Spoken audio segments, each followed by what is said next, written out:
Hi everyone, this is Kumar Sanju and I warmly welcome you all in today's my session. In this session, we're going to discuss about the Elizabethan age and what are the important facts and events which occurs during this particular age. We're going to discuss in detail. So with us till the session, you're going to get a lot of information which is going to be very beneficial for our exam. We will start with the very beginning, how the Renaissance was started. We will just coming back up to the Elizabethan age so that we can grasp all the facts which we have discussed earlier. अब हम लोग शुरू करने वाले हैं हमारा Elizabethan age, लेकिन उससे पहले हम लोग बात करेंगे रेनेशा की। थोड़ा सा कनेक्ट करना चाहेंगे रेनेशा को। रेनेशा में हम लोगों ने पढ़ा था कि भाई इसकी शुरुआत कहाँ से होती है।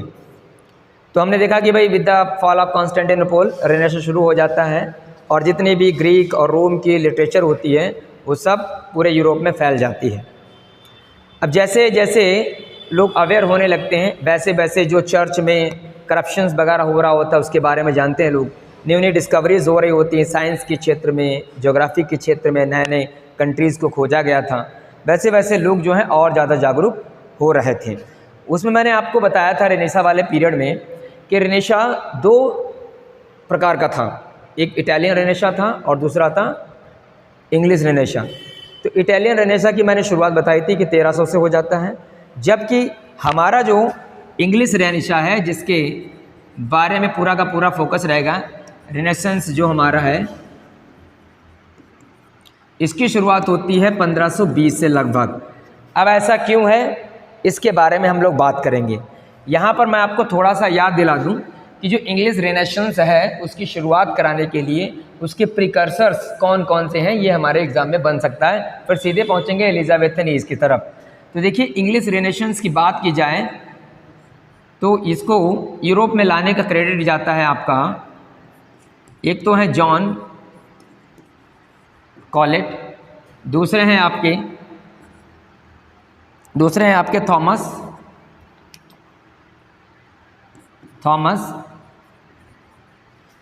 लिनक्रे और आपके हैं थॉमस मोरे, जिनको थॉमस मोर बोलते हैं आप लोग हैं, ठीक है। और चौथे हैं आपके जॉर्ज ग्रोसिन, GROCYN। ये चार लोग जो आप देख रहे हैं अपने स्क्रीन पर, इन लोगों ने इंग्लैंड में इंग्लिश रेनेसा को लेकर के आते हैं और इन लोगों को ही प्रिकर्सर ऑफ इंग्लिश रेनेसेंस बोला जाता है। तो प्रश्न मान लो कभी एग्जाम में आ जाए कि who are the precursors of English renaissance, तो हमारा आंसर हो जाएगा ये। Number 1 John Colet, number 2 Thomas Linacre, number 3 Thomas More and number 4 George ग्रोसिन।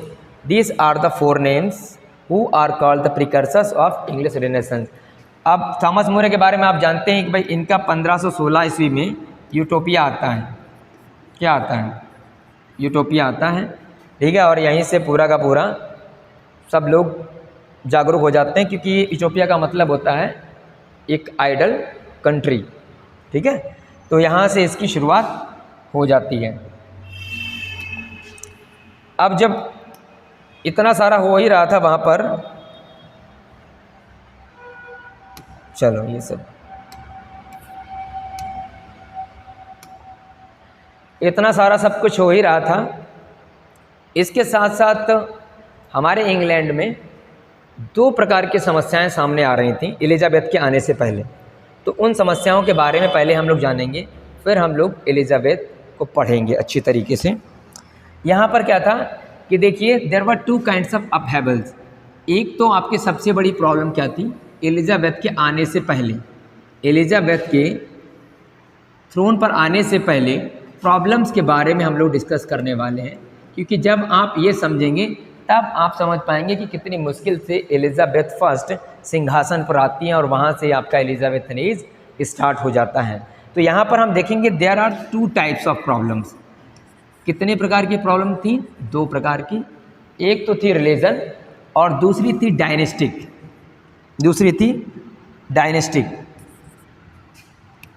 Dynastic का मतलब होता है ना जो राजवंश से संबंधित हो, डायनेस्टिक प्रॉब्लम। हम और आप सभी जानते हैं कि भाई पहले राजा महाराजा होते थे तो उनके ही खानदान में उनका लड़का फिर उनका लड़का ऐसे ही सिंहासन बैठा करते थे। तो ये दो बड़ी समस्याएं थी एलिजाबेथ फर्स्ट के टाइम पर। अब एलिजाबेथ फर्स्ट की हम बात कर रहे हैं तो उनके बारे में हम लोग थोड़ा सा जानते हैं ताकि आप चीज़ों को कोरिलेट कर पाएँ।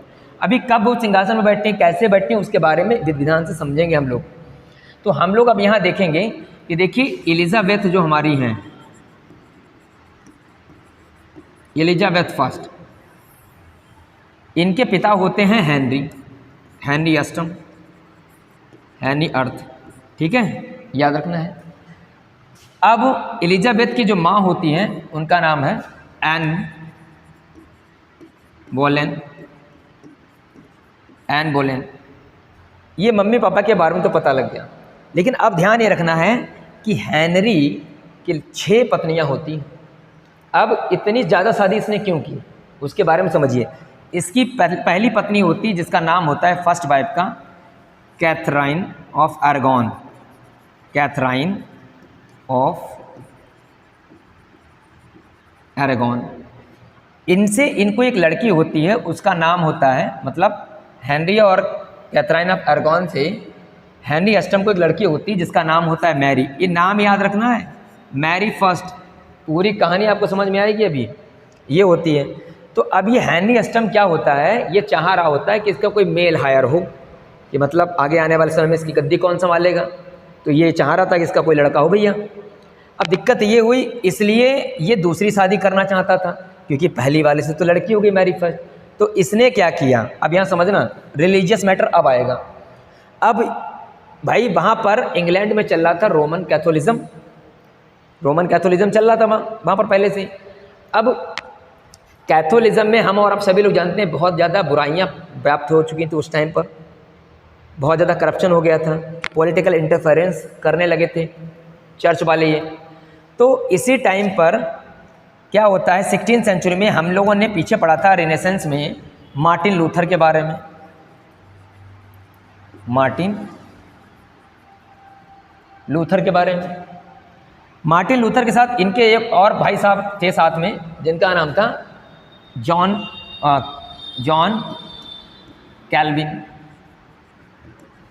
Kelvin of Switzerland.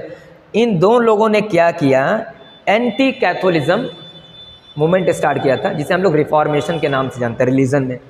क्योंकि उस टाइम रोमन कैथोलिज्म का बहुत ज़्यादा हर एक चीज़ में इंटरफेरेंस करने लगे थे। मतलब जो उनका काम है भाई पादरी और पुजारियों का काम क्या है कि अपने मंदिर में पूजा पाठ करो, ना कि तुमको पॉलिटिकल अफेयर्स में या लोगों के अफेयर्स में पढ़ने की ज़रूरत है। वो क्या कर रहे थे, पैसा लेकर के लोगों को कन्फेस करा रहे थे, पॉलिटिकल इंटरफेरेंस भी कर रहे थे। तो अब इन लोगों ने देखा कि यार जो प्रिस्ट का काम है वो तो काम हो ही नहीं रहा, तो इन लोगों ने आवाज़ उठा दी। अब मार्टिन लूथर और ये लोग क्या है कि एक नया रिलीजन लेकर गए थे, प्रोटेस्टेंट, ठीक है। तो अब जो हेनरी अष्टम था वो शादी करना चाहता था एन बोलेन से शादी करना चाहता था, लेकिन रोमन जो पोप थे, रोमन कैथोलिक पोप थे, वो नहीं चाह रहे थे कि ये इसकी एक पत्नी होते हुए भी शादी करे। रिलीजन इसकी गवाही भी नहीं दे रहा था। तो इसने क्या किया, हेनरी अष्टम ने, जो प्रोटेस्टेंट रिलीजन ये चला रहे थे रोमन कैथोलिक, इसने उसको सपोर्ट कर दिया। और सपोर्ट करने के बाद में क्या हुआ, इसने एन बोलेन से शादी कर ली। यानी कि अब इंग्लैंड में 2 रिलीजन आ गए, दिमाग में रखना। अब इंग्लैंड में कितने रिलीजन आ गए, 2। एक आपका तो रोमन कैथोलिज्म है, यानी कि कैथोलिक, रोमन कैथोलिक, और दूसरा हो गया प्रोटेस्टेंट रिलीजन, ठीक है, समझते रहना। अब ये 2 धर्म हो गए। अब एलिजाबेथ फर्स्ट के सामने प्रॉब्लम आएगी बहुत बड़ी कि एक ही देश में 2 रिलीजन चल रहे हैं। तो अब एलिजाबेथ फर्स्ट जैसे ही गद्दी पर आएंगी, एक नए रिलीजन को वो मोड़ देंगी, जिसको हम लोग जानेंगे एंग्लिकैनिज्म के नाम से, ठीक है। तो अभी हमको यहाँ तक बात समझ में आ गई, होगी। अब यहाँ भी इनकी पहली वाली से भी लड़की हुई, मैरी फर्स्ट, एन बोलेन से शादी इन्होंने कर ली। उनसे कौन पैदा हुई, एलिजाबेथ फर्स्ट। अभी भी लड़का नहीं हुआ, बाद में ये और शादी करेंगे। फिर इनका एक लड़का होगा जिसका नाम है एडवर्ड 6, ये एक मेल हायर होगा, बात समझते रहना अच्छी तरीके से, ठीक है। ये मेल हायर होगा, यानी कि अब गद्दी पर बैठने के लिए इंग्लैंड की दावेदार कौन होता है? हेनरी अष्टम के बाद में एडवर्ड सिक्स, ठीक है। अब हम यहाँ देखेंगे जो हमारा हेनरी अष्टम होता है, हेनरी अष्टम होते हैं, इनकी डेथ हो जाती है 1547 में, ठीक है। ये तो चले गए, ये हेनरी अष्टम। अब इनके बाद में इनका जो लड़का होता है एडवर्ड सिक्स, ये गद्दी पर बैठता है और ये रहता है 1553 तक, इसकी भी डेथ हो जाती है एडवर्ड सिक्स की। अब आती है समस्या, डायनेस्टिक प्रॉब्लम, कि कैसे इसको इतनी संघर्ष करना पड़ा, कैसे बड़ी मुश्किल से गद्दी पे आई, क्योंकि वो टाइम था इंग्लिश रेनेसेंस में जब महिलाओं को कोई भी अधिकार नहीं था। यहाँ तक कि समझिए महिलाएं कोई परफॉर्मेंस नहीं कर सकती थी। जब आप पढ़ेंगे अभी एलिजाबेथन, जितने भी थियोरेटिकल परफॉर्मेंस होते थे उसमें एक भी महिला रोल की है? कहीं नहीं करती थी। महिलाओं को कोई प्रिविलेज नहीं होता सोसाइटी में, तो गद्दी पे कैसे बिठा दिया जाएगा? अब यहाँ समझना, अब गेम होता है शुरू। अब यहाँ बची है मैरी आपके पास और यहाँ बची है आपके पास एलिजाबेथ फर्स्ट। अब दोनों में से कौन आएगा? यहाँ जो मैरी फर्स्ट होती हैं ये क्या कर लेती हैं, ध्यान देते रहना। राजा होता है, उसका नाम होता है king Philip second of Spain. Spain का एक राजा है जिसका नाम है फिलिप सेकेंड। ये क्या करती हैं, ये उससे शादी कर लेती हैं, ठीक है।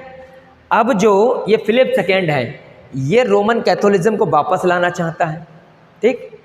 और ये क्या चाहता है कि गद्दी पर मैरी फर्स्ट ही बैठे, एलिजाबेथ ना बैठे, क्योंकि दोनों की माएँ अलग अलग हैं, बैठे ना। ये चाह रहे कि ये बैठ जाए, आधे लोग चाह रहे हैं एलिजाबेथ फर्स्ट बैठे और आधे लोग चाह रहे हैं मैरी फर्स्ट बैठ जाए। बात समझते रहे ना। अब यहीं पर एक इम्पॉर्टेंट फैक्ट आता है, उसके बारे में आप समझिए। एक आता है सर थॉमस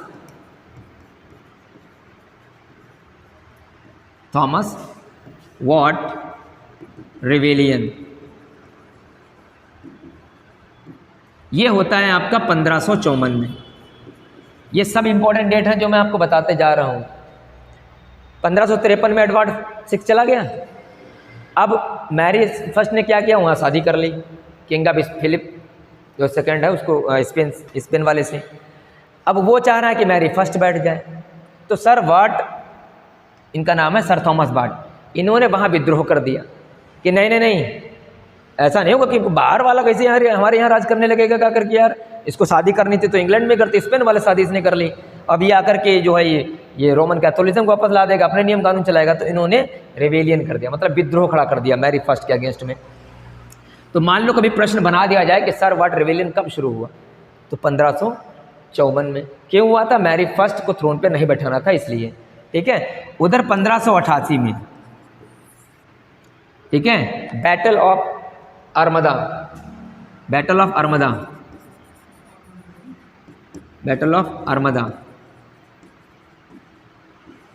स्पेन ऑफ अरमदा, यानी कि उसमें जगह है जहाँ पर युद्ध होता है किंग फिलिप सेकेंड और ये जो आपके इंग्लैंड वाले हैं उनके साथ में। कुछ लोग चाह रहे होते हैं कि एलिजाबेथ फर्स्ट बैठ जाएं, ये चाह रहे होते हैं कि मैरी जी बैठ जाएं, ठीक है। हाँ मतलब ये लंबा चलता रहता है, उसी को लेकर के बाद में होता है। और ये चाहते हैं, मतलब जो किंग फिलिप सेकेंड था इसने कई बार कोशिश की, कई बार प्लॉट रचे गए एलिजाबेथ फर्स्ट को मारने के लिए। जैसे कि एक है थॉकमॉर्टन प्लॉट, उसमें भी एलिजाबेथ फर्स्ट को मारने के लिए षड्यंत्र रचा गया लेकिन बच गई। ऐसे 3-4 प्लॉट जो हैं वो बनाए गए। ये बहुत हिस्टोरिकल अंदर की चीज़ें हैं, वो हमारे लिए इतनी इंपॉर्टेंट नहीं है। अगर कोई नेट की तैयारी करता है तो उसको सारे प्लॉट पढ़ने चाहिए। तो मैंने आपको बोला थॉकमॉर्टन प्लॉट जो है उसमें बताया गया कि किस तरीके से एलिजाबेथ फर्स्ट को मारने के लिए षड्यंत्र रचा गया। तो जो आप देख रहे हैं आज, ऐसे एलिजाबेथ फर्स्ट नहीं बैठ गई, कितने कांटों से उनको गुजरना पड़ा, लेकिन फिर भी वो अपने लोगों को सपोर्ट करती रहीं। और फाइनली क्या होता है, जो मैरी फर्स्ट हैं, ठीक है, ये 1558 में इनकी डेथ हो जाती है। लेकिन ये बैटल जो है आपका 1588 में होता है। क्यों? क्योंकि किंग फिलिप सेकेंड अभी भी जिंदा होता है, वो नहीं चाहता कि एलिजाबेथ फर्स्ट जो है शासन चलाएं, ठीक है। और जब 1558 में मैरी फर्स्ट की डेथ हो जाती है, तब कोई ऑप्शन नहीं बचता है, फिर एलिजाबेथ फर्स्ट क्या करती हैं, थ्रोन पर आ जाती हैं। और वहीं से हमारा क्या शुरू हो जाता है, एलिजाबेथन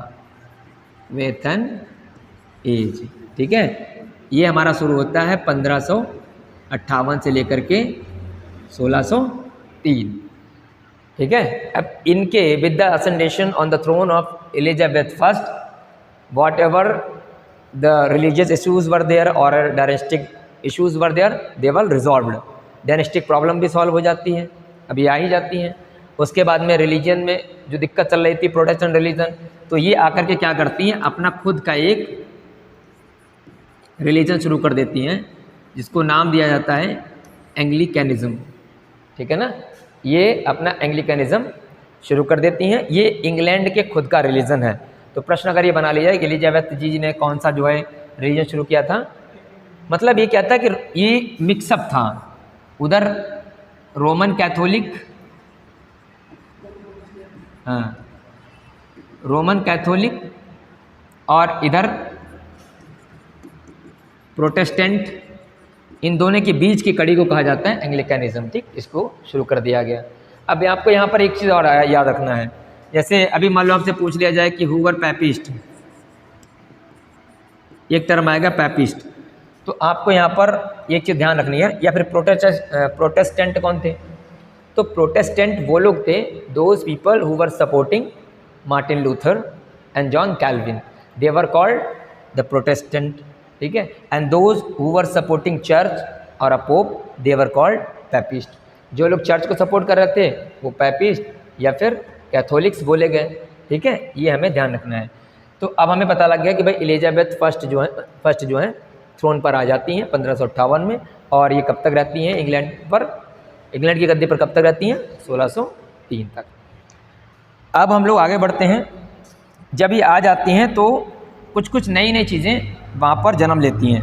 जैसे मैंने आपको बताया एंग्लिकनिज्म, इसमें आप देखेंगे 1559 में एक एक्ट आता है, एक्ट ऑफ यूनिफॉर्मिटी। ठीक है, मतलब अब जो भी है नियम कानून सब यूनिफॉर्म हो जाएंगे, सब पर लागू होंगे। तो इनके आने पर ही इसमें परिवर्तन होता है, चीज़ें बदलती हैं। फिर क्या होता है, 39 आर्टिकल्स ऑफ एंग्लिकनिज्म रिलीजन, उसके 39 आर्टिकल पब्लिश किए जाते हैं 1563 में। ये डेट याद रखना। आपसे पूछ लिया है कि in which year 39 articles of Anglicanism were issued, हाँ मतलब पब्लिश किए जाते हैं इसमें भाई जो भी इनके रूल रेगुलेशंस दिए गए हों, तो ये 1563 में आते हैं। यहाँ तक बात हमको समझ में आ गई। चलिए अब हम लोग आगे बढ़ते हैं। ये हो गया डायनेस्टिक इश्यू, समझ गए। ये क्या होता है कि भाई जैसे ये गद्दे पर आती हैं सारे इश्यूज़ जो हैं रिजॉल्व हो जाते हैं।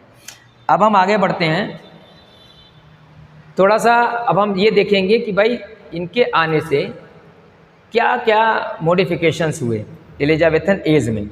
तो हम देखेंगे कि जब तक एलिजाबेथन एज आता है, एलिजाबेथन जब एज आता है यानी कि एलिजाबेथ आती हैं, तब तक इंग्लैंड में काफ़ी ज़्यादा सुधार हो गया होता है। इंग्लैंड में क्या क्या हो जाता है, वहाँ के लोग जो है भाई नेशनल सेल्फ कॉन्फिडेंस इमर्ज हो जाता है, नेशनल सेल्फ कॉन्फिडेंस। ठीक है, सब फिर क्या हो जाता है भाई, लिटरेचर प्रोडक्टिविटी बढ़ जाती है। ठीक है, नंबर 3 पर क्या है, कल्चरल वैल्यूज़ भी इंक्रीज कर जाती हैं। और सबसे बड़ी बात है थिएटर्स जो हैं, theatres begin to popularise.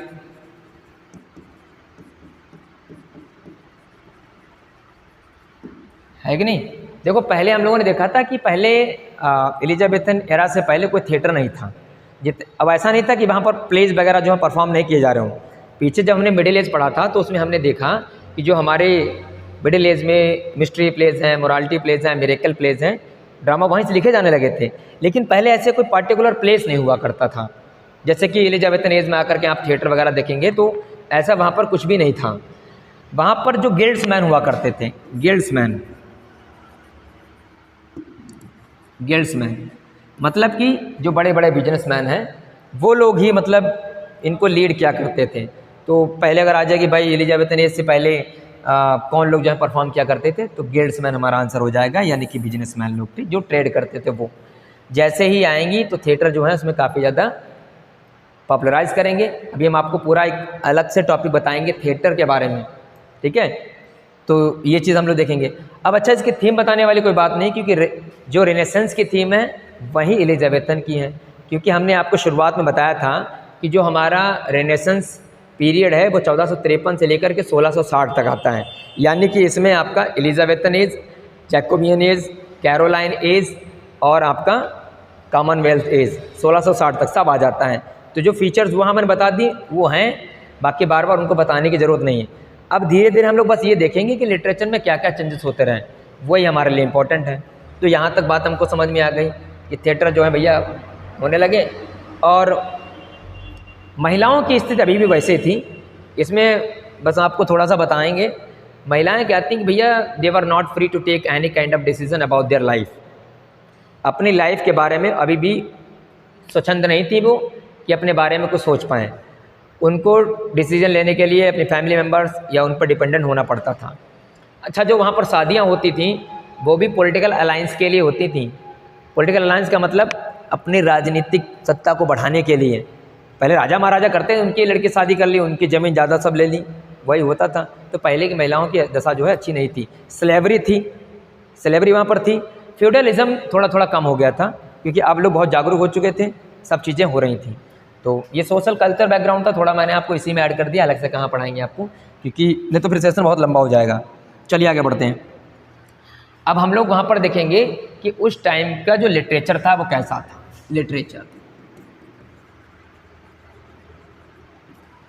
Literature के बारे में बात कर लेंगे।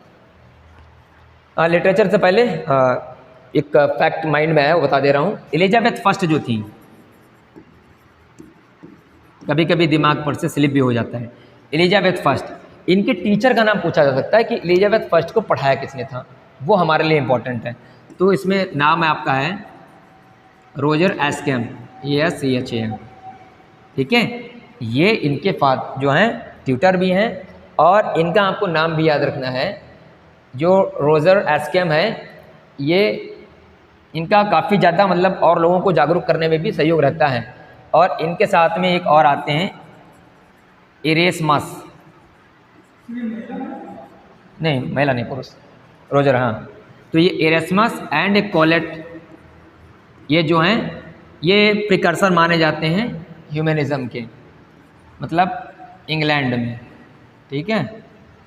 इंग्लैंड में बता रहा हूँ मैं आपको, वैसे तो आपको दांते और पेट्रार्क हैं, ठीक है। Petrarch is the father of humanism, ठीक।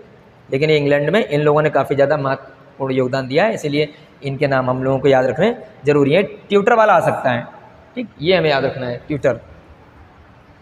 चाहे तो आप इसे नोट कर सकते हैं, नोट कर लो।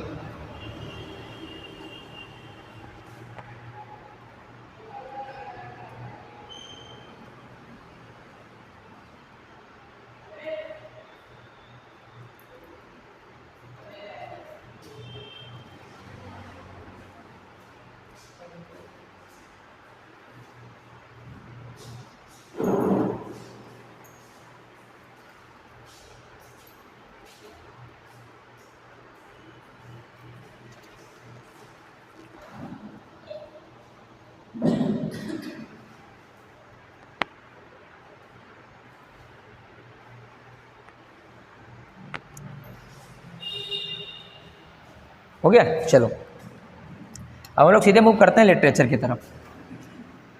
देखेंगे भाई लिटरेचर कैसा था वहाँ पर।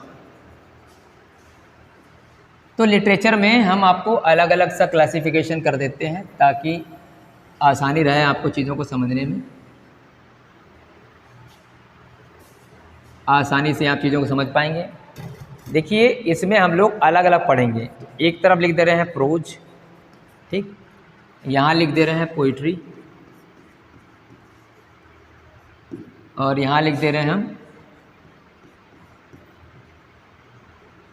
ड्रामा, ठीक है। और इधर हम लिख दे रहे हैं नॉवेल्स, ठीक है।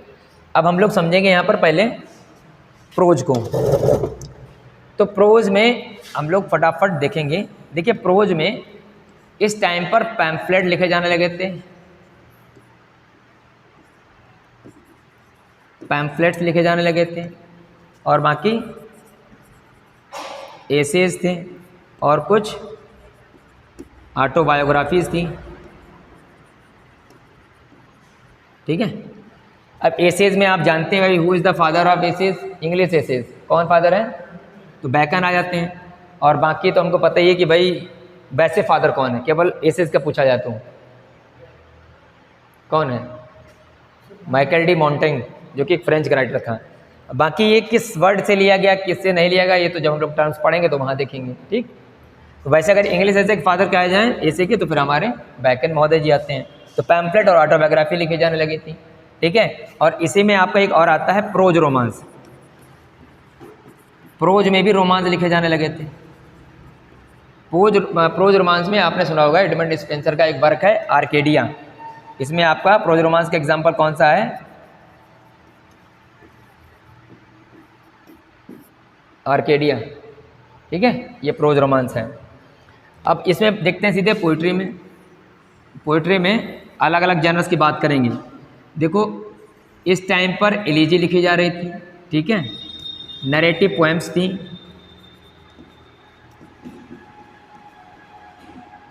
ठीक, एलिजी हो गई, नरेटिव पोएम्स हो गई, और सबसे जो ज़्यादा बेहतरीन था वो क्या था, सोनेट था। और बताइए दिमाग लगा करके, और था आपका इपिक। इस टाइम पर इपिक भी लिखा गया था। बताइए किसने लिखा था, दिमाग लगाओ, एलिजाबेथन एज में फेरी क्वीन किसने लिखा था, फेरी क्वीन,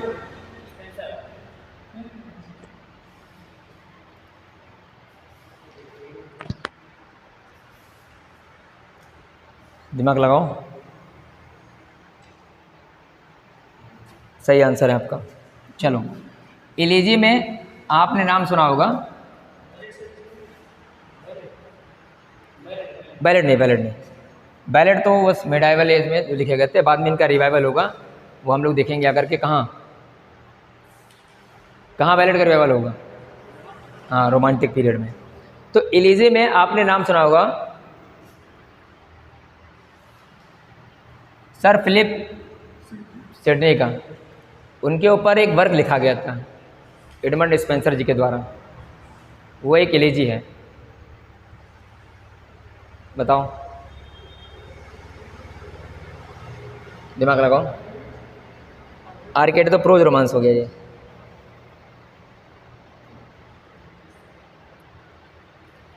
नहीं पता, चलो एलिजी में जो आपका आएगा वो आपने नाम सुना होगा एस्ट्रोफल एंड स्ट्रेला, ठीक है, वो है। और नरेटिव पोएम्स में, नरेटिव पोएम बताओ, तो नरेटिव पोएम्स में आपको मैं उदाहरण पर बता दे रहा हूँ, वीनस एंड, ये है कि नहीं है, द लेप ऑफ लुक्रेसी, ये भी किसके वर्क हैं, ये शेक्सपियर के हैं, ठीक।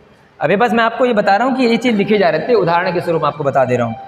बाकी सोनेट में आपको पता था इंग्लैंड में सोनेट कौन लेकर के आया, बताइए, उस दिन तो बताया था, हाँ थॉमस वाइट था, और इसके साथ इसके एक और इसका चेला था अर्ल ऑफ सरे, ठीक है, ये चीज़ थी। तो इन लोगों ने इंग्लैंड में शुरुआत की थी। वैसे इटाली में सोनेट का फादर किसे कहा जाता है, पेट्रार्को, इटालियन सोनेट की शुरुआत की थी, ठीक है। और बाकी ये किस वर्ड से लिया गया, कितनी लाइन्स इसमें है, क्या है, वो से मतलब नहीं। तो ये आपके जैसे इसमें सैमुअल डैनियल हो गया जिसने जो है डेलिया लिखा है, हेनरी कॉन्स्टेबल जिन्होंने डायना लिखा है, ठीक है, एडमंड स्पेंसर जिन्होंने एमोरेट्टी लिखा है, शेक्सपियर महोदय जिन्होंने 154 सोनेट लिखी हैं, ये सब आपके एलिजाबेथन एज की हैं। तो मैं यहाँ पर आपको बता रहा था सोनेट के बारे में। यहाँ पर 3 प्रकार के सोनेट आपकी शुरू होती हैं। ये वो टाइम था, मान लो इसमें इटालियन सोनेट भी होती है, दूसरा दूसरा बताओ।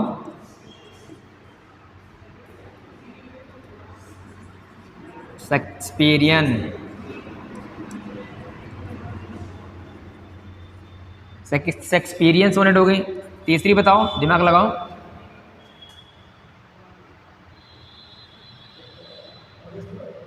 इसमें जो है वही स्पेंसरियन, वो भी उसी में आ जाता है, स्पेंसरियन। ठीक है, ये हो गई। अब इसमें जो है आप एग्जाम्पल लिखना चाहो तो मैं आपको एग्जाम्पल लिखा दे रहा हूँ, वैसे एग्जाम्पल लिख लो सोनेट के कौन कौन से हैं। तो मैंने आपको बोला था सैमुअल डैनियल, ठीक है, हेनरी कॉन्स्टेबल, इनका है डायना, इनका है डेलिया, ठीक है। स्पेंसर का है एमोरेट्टी, ठीक। और शेक्सपियर का आपको पता ही है,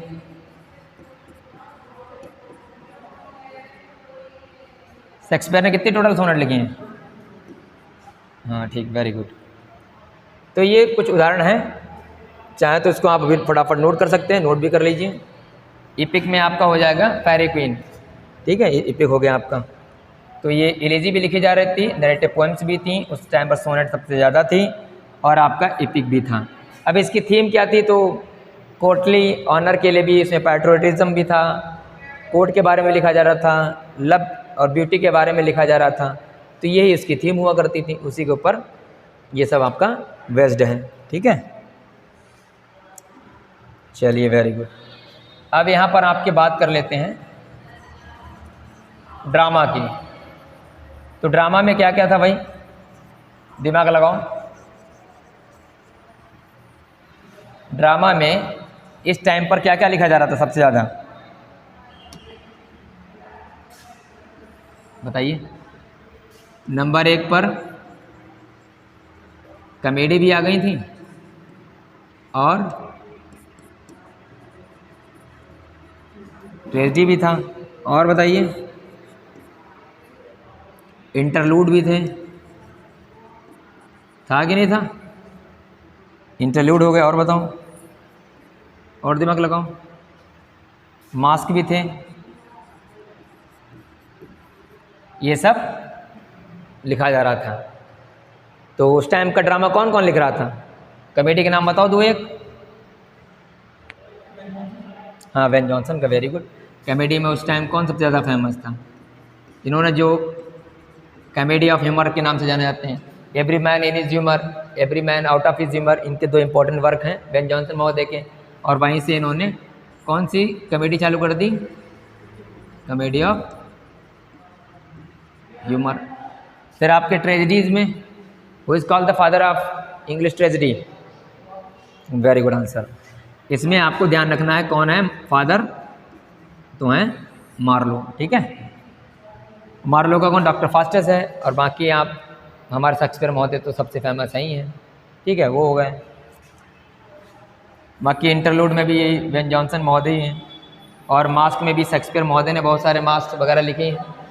या कि इनके वर्क में भी होती है, एक ऐसा बताओ वर्क जिसमें आपको ये मास्क देखने को मिलता हो शेक्सपियर का, कौन सा? हाँ वो भी है। और उसमें मास्क कहाँ पर है? अरे द टेम्पेस्ट, ठीक है, हाँ। तो ये आपका ड्रामा हो गया। अब इसमें हम लोग देख लेते हैं नॉवेल। नॉवेल का प्रिकर्सर किसे कहा जाता है, बताओ। नॉवेल में आपका कौन आता है? यहाँ लिखते हैं। तो आपने नाम सुना होगा जॉन लिली का। इनका एक वर्क है यूफियस, यूफियस है, ठीक है, जिसे यूफेमिज्म आया है टर्म, यहीं से इसका प्रिकर्सर माना जाता है ये जॉन लिली का वर्क। और बाकी फर्स्ट पिकारेस्क्यू नॉवेल ये सब कौन है? यूनिवर्सिटी बिट्स हैं। यूनिवर्सिटी बिट्स भी एलिजाबेथन के टाइम के ही हैं। ठीक है। तो इसमें आपके एक आते हैं थॉमस नैश, जो यूनिवर्सिटी वेट्स हैं वो आते हैं आपके थॉमस नैश, और इन्होंने इनका वर्क था द अनफॉर्चुनेट ट्रेलर।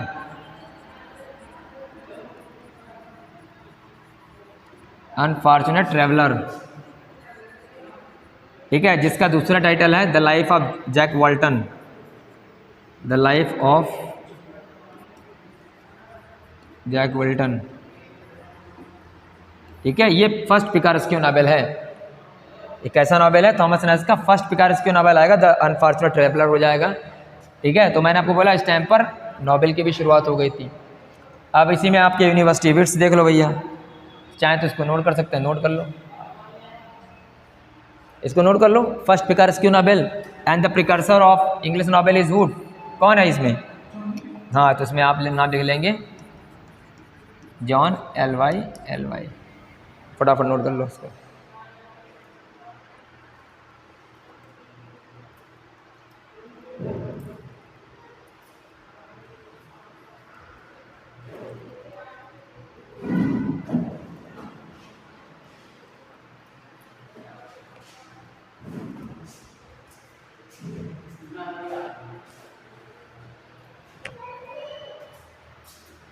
कर लीजिए, फिर मैं आपको इधर बताता हूँ।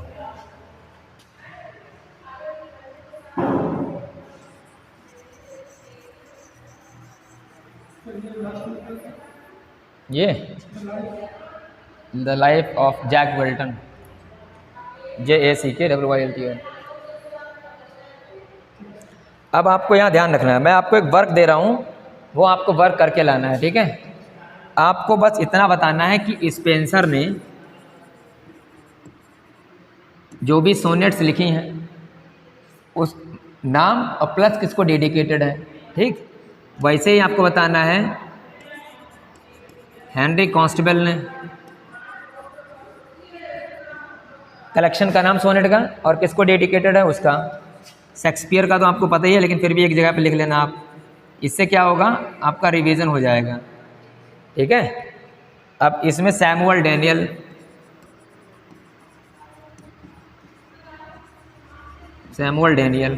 ठीक है, ये आपको याद करने हैं, इनके आपको पब्लिक मतलब उसका कलेक्शन का नाम ये मुझे आपको बताना है, ठीक। चलिए यूनिवर्सिटी बिट्स देख लेते हैं एक बार, साथों पूछ लिया जाए। इससे पहले हम लोगों ने जो सेशन लिया था उसमें हमने आपको ऐसे नॉर्मली बता दिए थे, क्योंकि उसमें रेनेसेंस पढ़ रहे थे। आज हम लोग बात करेंगे यूनिवर्सिटी बिट्स की। तो हमने वहाँ पर आपको बताया था कि यूनिवर्सिटी बिट्स जो हैं यहाँ पर ये 2 यूनिवर्सिटी से पढ़े हुए हैं। कौन कौन सी यूनिवर्सिटी है? हाँ, एक है कैम्ब्रिज यूनिवर्सिटी और दूसरी है आपकी ऑक्सफोर्ड यूनिवर्सिटी। अच्छा, आप मुझे बता पाएंगे कि who gave the term university bits? पूरा नाम बताओ। जोसेफ सेंटबरी या जॉर्ज सेंटबरी? क्या? हाँ, वेरी गुड आंसर। इसलिए पूरा नाम याद रखना है, जॉर्ज सेंटबरी, ठीक है। ये इन्होंने नाम दिया था यूनिवर्सिटी बिट्स का, और कब दिया था, किस सेंचुरी में? तो आंसर हो जाएगा 19वीं सेंचुरी में, ठीक। ये इंपॉर्टेंट है। अब इसमें हम लोग नाम मेंशन कर ले रहे हैं, तो यहाँ देख लो। चलो भाई बताते रहो फटाफट। चलो भाई, वेरी गुड। चलो अच्छा, इसमें एक क्वेश्चन बताओ, ऐसा कौन सा इसमें यूनिवर्सिटी बिट है जो किसी भी यूनिवर्सिटी में नहीं पढ़ा है? शेक्सपियर तो यूनिवर्सिटी बिट्स में आते ही नहीं है। नहीं, हाँ very good answer, Thomas kid जो हैं यही नहीं है। चलो तीसरा George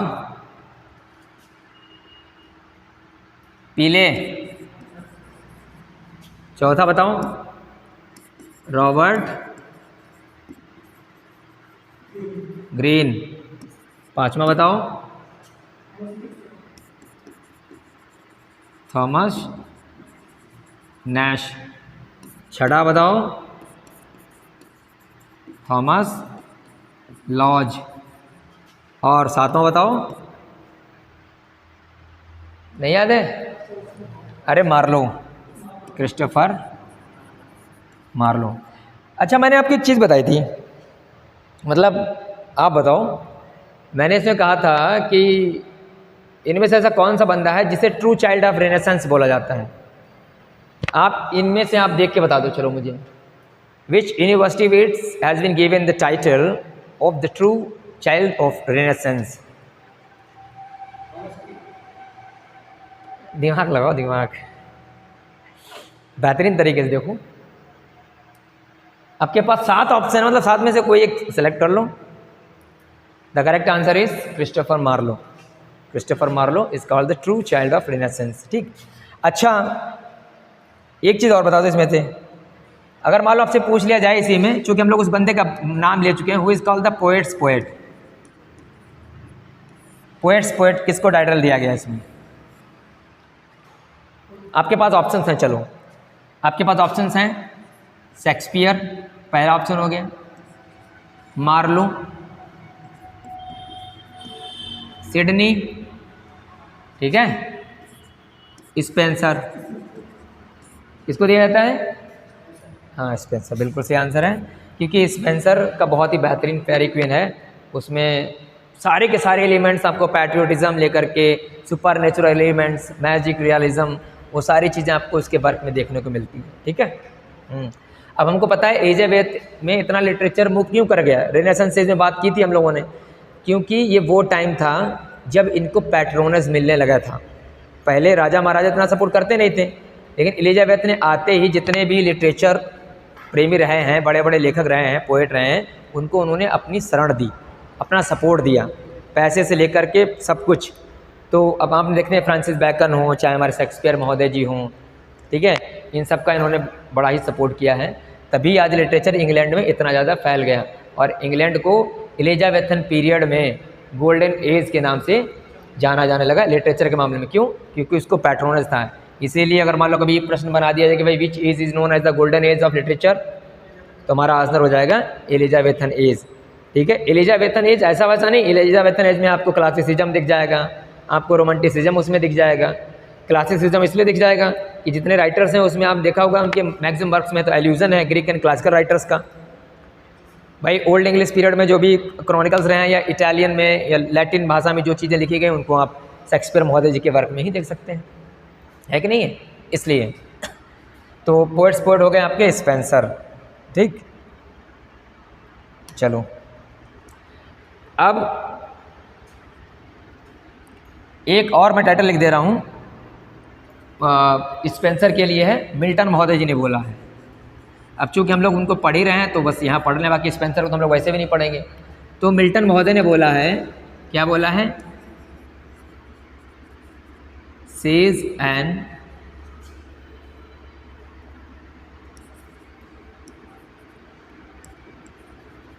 serious poet Spencer.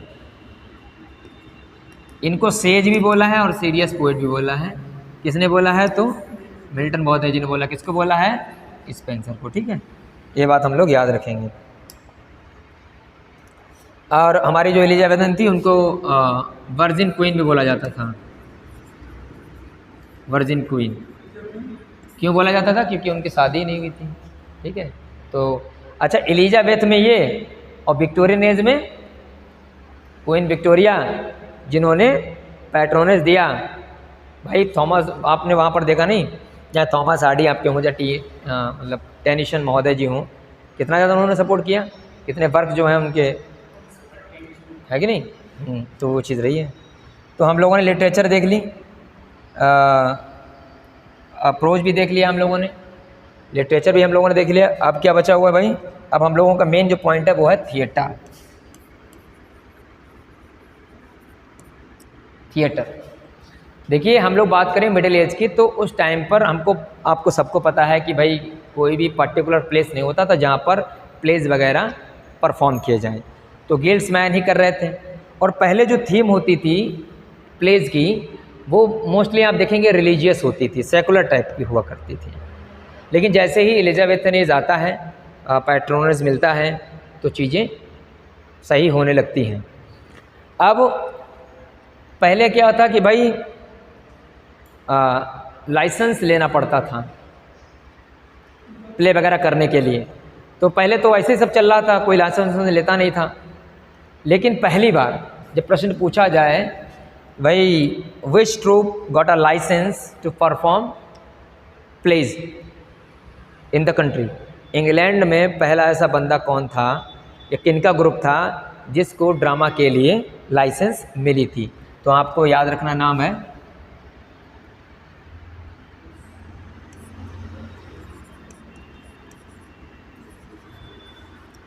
Richard,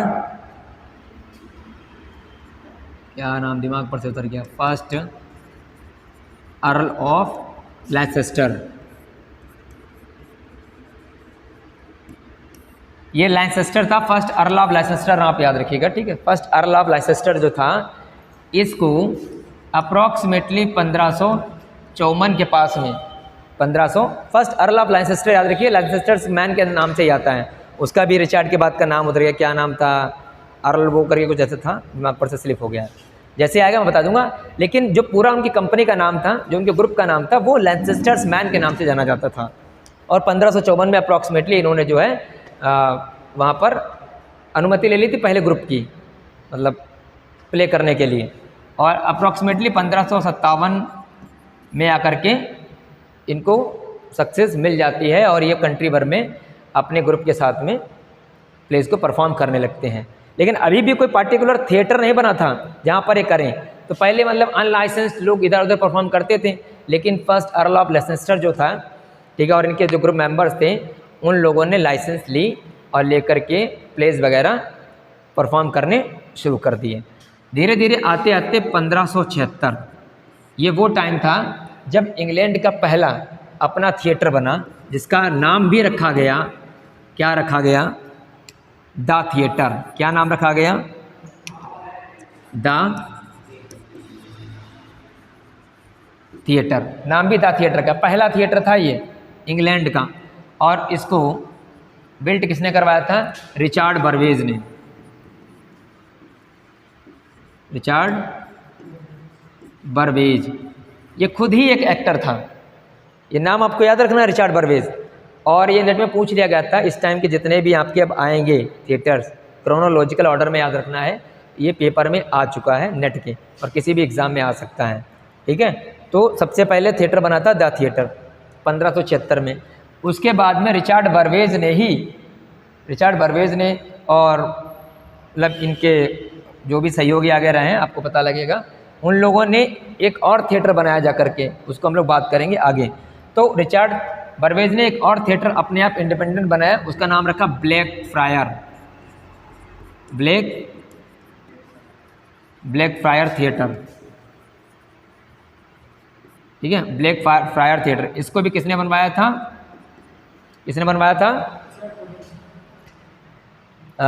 Richard बर्वेज ने, ठीक। अब इसके बाद में आपका अगला आता है द रोज, ठीक है।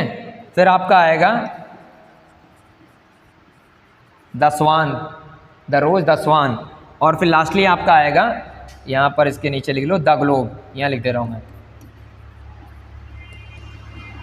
The globe theatre. ये बनता है आपका 1599, ठीक है। और ये अप्रॉक्सीमेटली 87 में बनते हैं, 1587। नोट कर लो इसको फटाफट।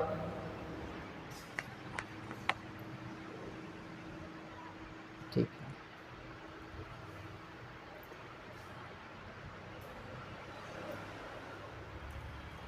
ये आपका जो है 1587 में है, इसको नोट कर लो।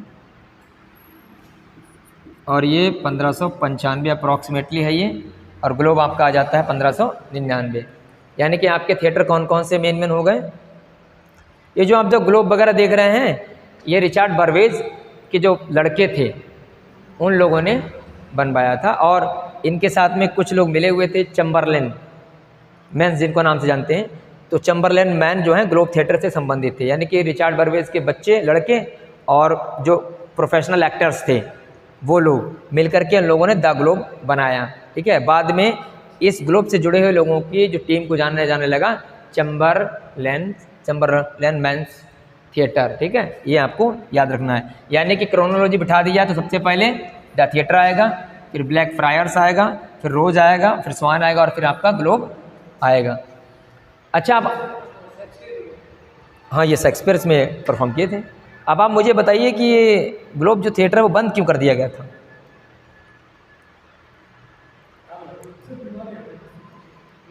आग लग गई थी, बिल्कुल सही आंसर। कब आग लग गई थी? हाँ, बाद में बना कब था?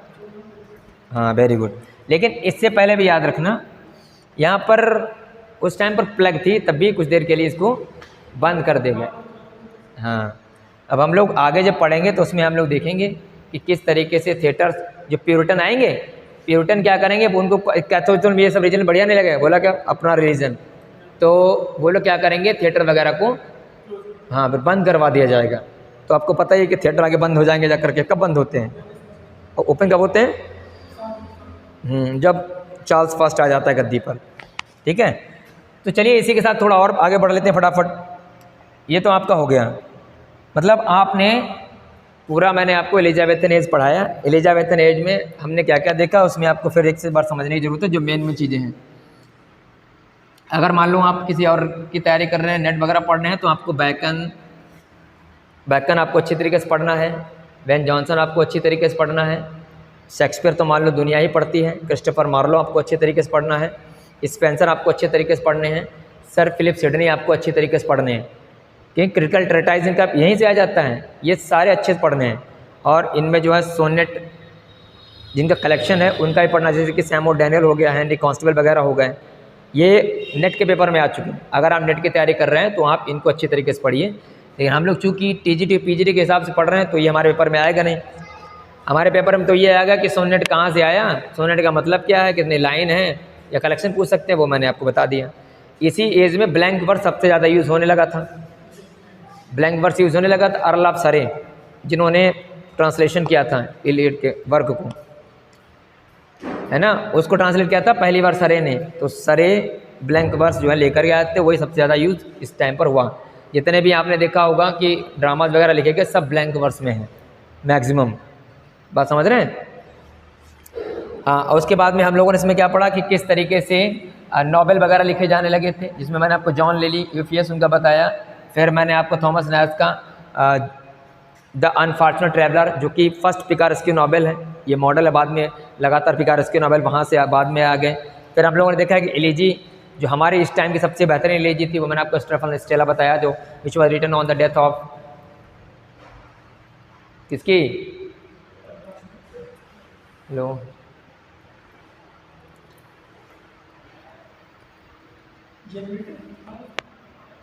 नहीं, मैंने जो बताया स्टोफल एंड स्टेला किसके ऊपर लिखा गया था, चलिए बाद में बताइएगा, पढ़ना जरूर इसको जा करके, ठीक है। तो इतनी सारी चीज़ें मैंने आपको बताई। अब इसमें मैंने आपको सोनेट के 3 प्रकार भी बताए, 3 प्रकार डेवलप होते हैं।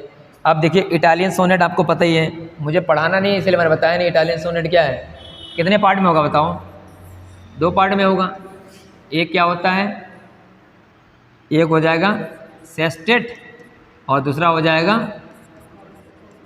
ऑक्टेव हो जाएगा। ये किसका है? इटालियन का हो गया, ठीक है। और एक आपका इंग्लिश सोनेट कह लीजिए या फिर शेक्सपियरियन सोनेट कह लीजिए। उसमें आपने क्या देखा बताइए? जो इंग्लिश सोनेट है उसको आप कितने भागों में बांटेंगे बताओ कैसे? एक ऑक्टेव हो जाएगा। कितने क्वार्टरेन? हाँ ठीक, वेरी गुड। क्वार्टरेन में और कपलेट में होता है। क्वार्टरेन और दूसरा कपलेट में, ठीक, वेरी गुड। इनका आप जब हम लोग पढ़ेंगे तो उनका सोनेट भी देखेंगे, अब्बा अब्बा सीधे सीधे ई एफ जी जी जी। ये हम लोग अभी यहाँ कुछ डिस्कस नहीं कर रहे, इसलिए मैंने आपको इसका अंदर का बताने, क्योंकि ये हम लोग जब टर्म्स कंप्लीट करेंगे तब अभी हम आपको बस लेकर के आ रहे हैं कि कौन कौन से राइटर थे, इसमें क्या क्या चीज़ें क्या क्या नहीं हुई। इसी के आगे आप थोड़ा सा और देख लो, जैकोबियन एज।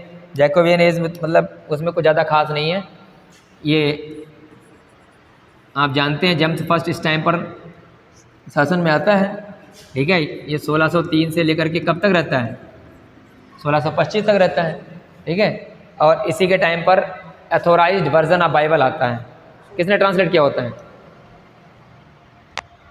1611 ईस्वी में अथोराइज्ड वर्जन ऑफ बाइबल जो है वो किसने किया? अथोराइज्ड वर्जन ऑफ बाइबल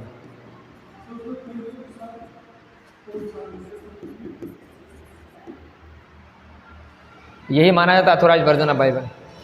चलो फिर अब इसको शुरू करेंगे हम लोग कल। इसको आप देखना है किसने शुरू किया। चलो मैं आपको हिंट भी दे रहा हूँ, किंग लगता है उसके सामने। बताइए, अगर पता है तो कमेंट बॉक्स में बताइएगा, नहीं पता है तो कल बताइएगा करके, ठीक है। तो चलिए मिलते हैं कल, तब तक के लिए जय हिंद, जय भारत, स्वस्थ रहिए, मस्त रहिए।